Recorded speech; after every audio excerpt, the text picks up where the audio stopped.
So let's pick up on Ideology by Terry Eagleton, Chapter 3. And this is the second video on Chapter 3, From the Enlightenment to the Second International. We ended the previous video with a little discussion by Eagleton of, Antoine de Tracey's desire to be the Isaac Newton kind of social reform, and also he got into a little bit of a conflict with Napoleon, and then this notion that de Tracy ends up with kind of this disconnected sort of notion of ideology of ideas largely disconnected from the world, sort of being sort of this pure science of ideas, and then that, as Eagleton as he thinks, that's where Marx kind of picks up on this and wants to say, look, ideas, no. It's a mistake to think of them as abstract. And weird things happen when you start to think of ideas as abstract entities. You get this weird sort of inversion process. Basically, if you think about it, when people talk about an abstract idea a lot, right? It doesn't matter what it is. Eventually, the human mind starts to reify it, right? That is, they'll be talking about something abstract, okay, for instance, we talk about luck all the time, and is it a thing? It's an abstract concept of, the notion of luck, but is it something real? A lot of people, or it's natural to kind of think it is something like I have bad luck, right? And if you think, what does that really mean? Things tend to go wrong. What does that really mean? You're just adding up all the times things go against what you wanted, and you call that bad luck. And then you start thinking about luck as some kind of property that you have, like, oh, you're infected with bad luck, like it's some sort of property of you. So that is a reification, and then you can start to think things like, well, I have bad luck, so I'm not going to try things now. Now you've not only reified something that's probably doesn't even exist. You just talked about luck as this abstract concept. You've made it into a thing, and now you're letting it have power over you. Okay, that's a kind of inversion, right? From something that's abstract, and then you make it concrete, and then you give it power over you, right? So that's kind of at the level of ideology of Marx's first work, the German ideology. It's kind of operating where inversion occurs within consciousness. Later on, in the first volume of Capital, like some 20 years after, 846 to 67, Marx has a slightly different notion of inversion. Okay, but we're getting a little bit ahead here. So ideas come from the world's social conscience or social context. And in 1846, in the work, The German Ideology, is given the right social conditions, human products, ideas, consciousness, all these kinds of things, behaviors, and so on. But human products, especially like ideas, they can, so to speak, escape, right? Just like the luck escaped, and can appear in positions of power. So Marx is kind of taking something that I described in an everyday sense, and he's saying, yeah, this can happen on a large scale, and it can be deadly. It can have deadly consequences when, like if cultures talk a lot about, I don't know, like evil spirits or something, and then, start moving from, there must have been an evil spirit as a kind of a joke or whatever, to eventually reifying it and then eventually giving it some kind of power, okay? And that's actually what Feuerbach tried to sort of ground religion into, some kind of inversion process of people taking abstract concepts, reifying them, projecting them, and then projecting them not only with quote unquote existence, kind of like being a little god, like creating something from an idea. And those of you who studied philosophy, you can clearly hear, Plotinus and Augustine kind of in this one. From some idea, you get a thing, and then not only do you get a thing, you get a thing with power. So this is sort of the inversion that can happen from human products. They escape and they assume they appear. This inversion all takes place within consciousness, but given the right social conditions, this kind of weird thing can happen.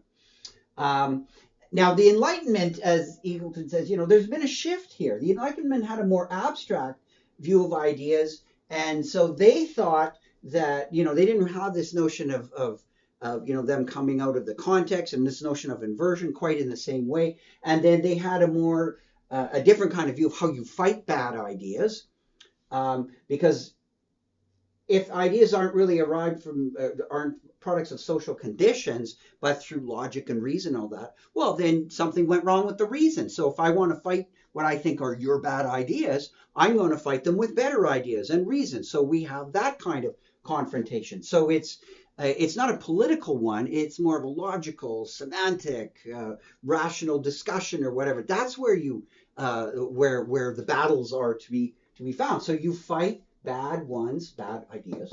You fight bad ones with good ideas. So it's a battle of ideas. And a lot of writers in the Enlightenment also, had economic metaphors like the marketplace of ideas and whatnot.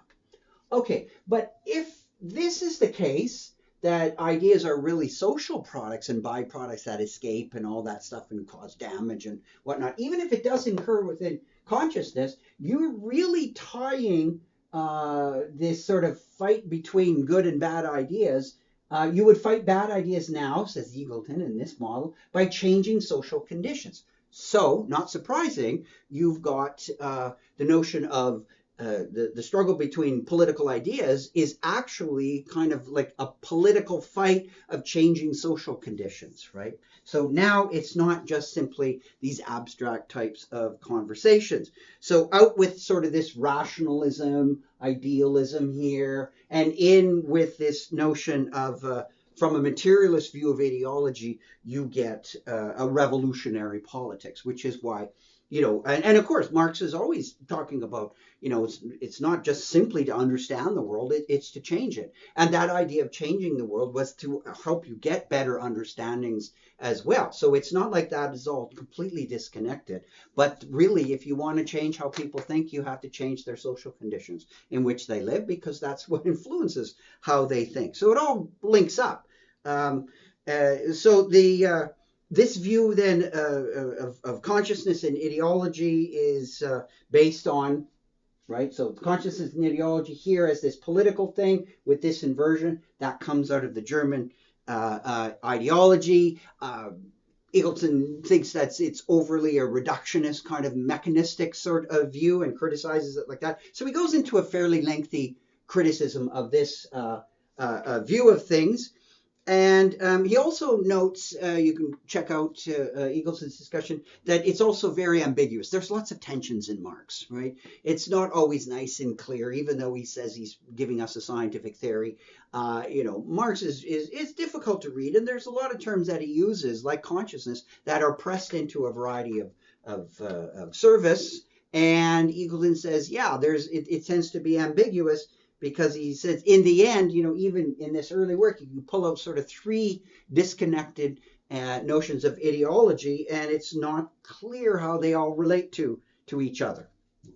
Okay, so and hence the charge of ambiguity.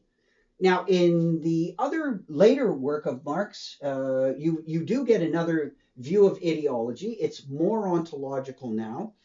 And it's in volume 1 of Capital, and it's primarily in his discussion of the fetishism of commodities. Now, there's still an inversion process here.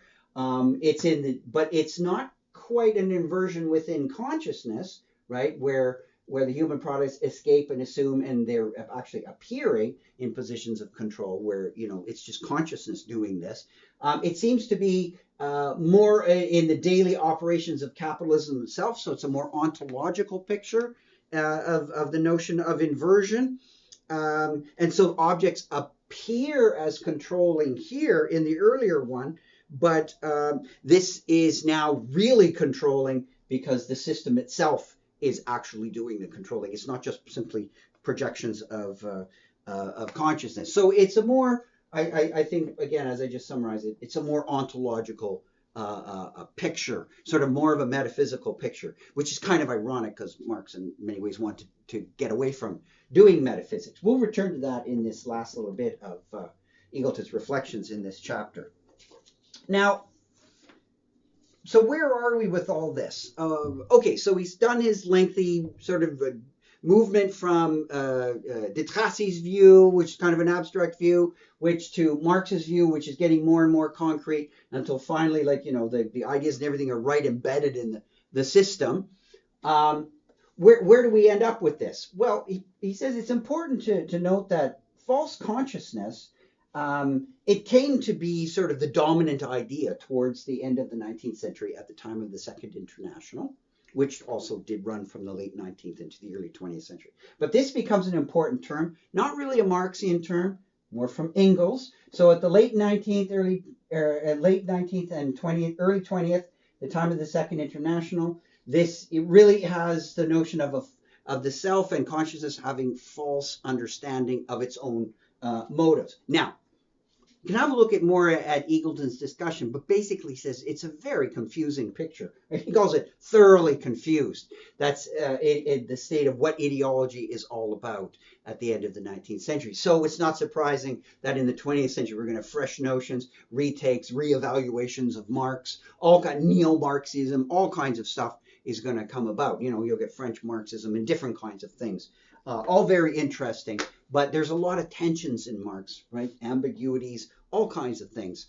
But that's what makes it so interesting is, there's all different ways you can read this stuff. So on the last bit I just want to mention here is Eagleton says, we should really think through, and going back to this notion of all thought is socially conditioned. If you remember in a previous video, I talked about how Eagleton wants us to resist this temptation from all thought is conditioned, the inference from all thought is conditioned to all thought is the same. All moral systems are socially conditioned to all moral systems are the same. We should reject that. We should be very careful of that. Demand rigor if someone wants to move from all things socially conditioned to things being the same. That's not just an easy inference. It needs a good argument. So, what do we say to Marx's claims of truth about being the way things are if Marx also is saying that ideas do come from the world and they're socially conditioned? Like, what's the status of Marxism under this kind of notion? Is it too just another system? It's just another ideology in and of itself, and all we've got in the end are just alternative ideologies, and so we've got really just kind of as Eagleton says, just sort of a social historicism. It's just, well, at one time people thought like this, and then they thought like that, and social conditions kind of change. But we should, get rid of notions of truth, and we're going to get relativism if we do that, And so at least, understand where things will end up.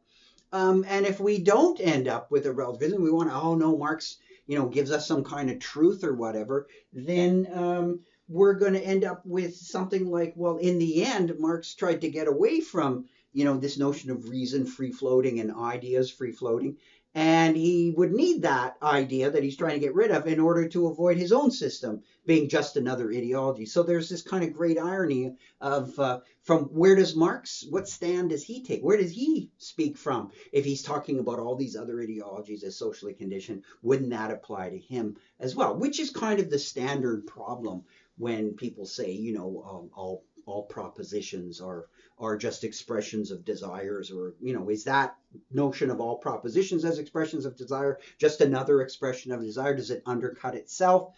There is no truth, right? I assert the proposition, there is no truth. Is that proposition true, or is that just an assertion I made? So is it all undercutting itself, right? So anyway, so Eagleton kind of leaves it off with that. I don't think he's very happy with this notion of where it goes. But clearly, I think one of the things that comes out of his discussion is all of it is, in the end, we don't just give up on reason, and we don't just sort of lapse into things like, cultural relativism and the like. In any case, we've got a thoroughly confused situation at the end of the 19th, early 20th century. And in the next chapter, we're going to follow Eagleton as he talks his way and snoops his way and thinks his way through some of the thinkers on ideology in the 20th century. See you next video.